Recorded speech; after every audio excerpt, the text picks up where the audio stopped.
Toby Gard, cinematics director. Well, I've always been interested in mythology. I think that's fascinating to try and understand why people have such similar myths and sometimes such dissimilar myths.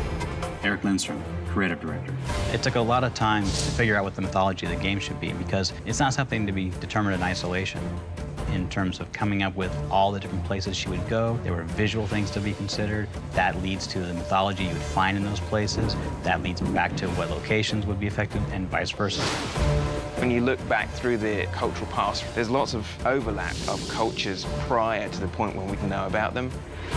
Got to dig into Hindu culture in Thailand, we got to get into the Maya in Mexico, and we have all these local cultures, but then a unifying thread that leads her to all these locations is a much earlier mythology that we are saying is the Norse thread, and that was the piece that brought it all together.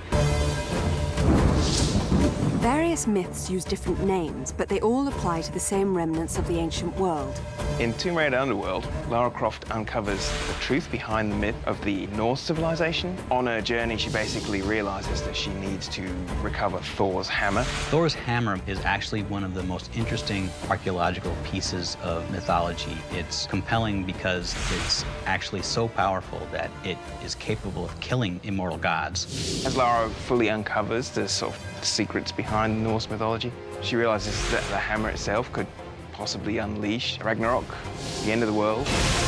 Pursuing her own goals is actually putting the world in danger. I need Thor's belt to get his hammer, and I need the hammer to kill a god.